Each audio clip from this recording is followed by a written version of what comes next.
Mark, for the introduction. And yeah, I have now probably the last opportunity to talk about performance optimization for the first generation of the HoloLens. And we are doing molecular graphics. And let me start by motivating why it makes sense having VR or AR for this kind of application. As you can see, for this rather small molecule in the bottom video, molecules are quite complex three-dimensional structures. And this complex structure is also important for the function of the molecules.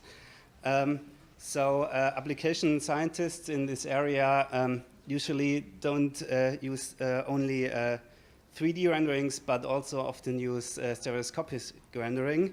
For example, on power walls, caves, or VR as well. And so it comes as no surprise that tools used by these scientists like VMD or PyMol support VR out of the box. In the recent past, we have seen increasing interest in AR, which is probably caused by new devices like the HoloLens, which make a lot of the difficult stuff just work for the developers. And we see that this kind of optical see-through systems enable natural work like with the plastic models that are frequently used by application scientists at the moment. However, fully untested devices like the HoloLens need to save on energy, so there's a problem of limited performance on such devices. Of course, the HoloLens is not the first device you can do AR, and there has been quite a lot of work on AR with video see-through. For example, Chile et al. Used AR to augment physical 3D printed models with additional information like electrostatic fields, and on the right hand side you can see an educational application by a Barian board which allows users to explore and steer with these markers how the viewpoint of the molecule looks like. Below that, you can see an application for the Meta 1, which is Cam Preview, which shows the cartoon representation. And there are quite a lot of implementations on the HoloLens. For example, Holy Moly, which is open source on GitHub, which uses a tessellation shader for rendering the space filling representation. And in the bottom, you see, again, the cartoon representation from the Molecule app, which is available on the App Store. It's not quite clear what the implementation they use, but from the performance and the looks, we assume that they are using raycasting. And last year, we tested several techniques for rendering the space filling representation, which is the basis for what I will show you today. Just a quick introduction. The space filling representation, you can see it on the right. It's just you take the position of the atoms and you draw a sphere around it, which has the van der Waals radius of the respective atom. And there are basically two ways you can do that. The first is traditional graphics. You triangulate the spheres and render them. And again, there are a lot of ways to do that. And what we investigated last time is a fixed triangulation, which is an instance at the respective locations. You could use the tessellation shader to fold up the sphere from a single point. And you could optimize this technique by rendering only the front-facing part of the sphere. So you either have a double quality or can use half of the triangles. And the second fundamentally different method would be GPU-biased raycasting, and the idea is there you have the position of the atom, and then you compute in the vertex shader or geometry shader how big the outline will be at most, and then for every pixel of the sprite you are unfolding, you just test the hit between the sphere, and if it misses, then you discard the pixel, and otherwise you use shading. And again, there are several methods of doing that sprite computation. You can instance and you can use the geometry shader or the tessellation shader. And before I go into results and performance numbers, just a quick look at the data sets we used. These are all from the RCSB protein database, and we rendered them in a 0.5 meter box, and the first 5 have been used in the last experiment, and we added larger ones to do some scaling for our algorithm, although it doesn't make sense rendering this kind of data on the HoloLens because it will be slow. Just a quick look at the previous results. You can see for the raycasting, it's basically irrelevant what kind of technique you use for computing the sprites. It is always slow. And the only acceptable one is instancing, but only for very small data sets. However, please notice that for larger data sets, raycasting has slight advantage, which is something we would have expected from our experience on the desktop.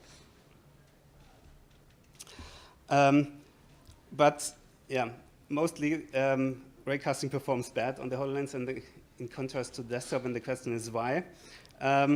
And so we ran some experiments, and the first assumption was that just the arithmetic instructions are too many, because the intersection is just computation, it uses the square root, and so it could be expensive. So what we did, we just removed that and draw a solid sprite. And as you see, it has some influence. But then I remembered that if you compute the sphere and set a per pixel depth, this disables a feature called early Z culling, which allows the GPU to skip fragment processing completely if it knows that the pixel will be occluded by previously rendered ones. And to test that, we removed the depth right, and you see this has a far more, a higher impact. And we did some tests, additional tests for validation. So if you discount all the fragments, then no depth calc can occur in any case because it's transparent, and this is comparable to if you have a depth right and solid color. And one thing, the last thing would be a set prepass, so you don't install a pixel shader and only write the depth. And yeah, this is really fast. But also notice that for the larger ones, you can already see a decrease in performance. So introducing a separate Z prepath is probably not sensible on the HoloLens. So given these results, what does it help us? How can we exploit that? Actually, there's a specific feature for this case on the GPU, which we don't use on the desktop because it's unnecessary, which is called conservative depth output. And what this does is, if you can guarantee that the depth you will write is either always before or always behind the interpolated depth from the geometry, then you can signal that to the GPU by this special system value depth greater equal or less equal. And this re-enables early Z culling, even if you are doing a depth write. However, if you think about it, what we're trying to achieve is reducing the overdraw, so shading less pixels. So this would ideally have us rendering front to back. So if you have a data set which has some kind of order for all the vertices, you would want to enforce a preferable order. And our first idea was, okay, we are doing a lot of shader stuff, and the CPU is basically only issuing the draw command. So it's free for doing other stuff. Could we use that for introducing a sorting operation? And the answer is no, you can't do that on the HoloLens, because the CPU is far too slow, even for 10,000, which is the third data set we tested. It takes 90 milliseconds for doing the sort. So this is already more than the 16 milliseconds you want to have for a frame. So the next question would be, could you use the GPU for doing that? And surprisingly, the answer is yes. Using a Bytonic sort in every frame is faster for almost any data set we tested, which came, at least for me, a bit surprising, because you have a hard data dependency between the sorting step and the rendering in each frame. So now let's look at the results. The red bars are the reference, so the old method. And you can see the conservative depth brings quite a lot, and the sorting brings even more. And this is an orbit around the dataset at 2 meters, because the 2 meters are the reference distance where HoloLens works best. Yeah, looking at some details, you can see here the frame rate as we orbit around the dataset in the upper graph, and the lower graph shows the number of pixel shader invocations in millions, which is an indication of how high the overdraw is. And as you can see, the overdraw decreases, the frame rate increases if you use conservative depth output. But you also see that there's a quite huge viewpoint dependency. This can be actually found in any data set, but it might look different because it just depends on how the vertices are, or the atoms are ordered physically. And if you add the sorting step, this just disappears, and you have a low overdraw for any viewpoint. And just a final graph. In some other contexts, we found out that this kind of visualization is highly dependent on the viewpoint, and the performance is highly dependent on the viewpoint, and that the orbit around one of the axes is not really representative. So we did another run, this time with 64 random positions. And what you can see here is the overall pattern does not change very much, but as you have frames in which the camera is quite close to and all of the pixels are filled, the average performance is lower than for the 2 meters. So in summary, in contrast to our last findings, GPU-based raycasting on the HoloLens is a viable solution, but you need to do it right. The sorting step was really an important part to get a lot of performance out, and this was quite a surprise to us. However, some restrictions that might apply.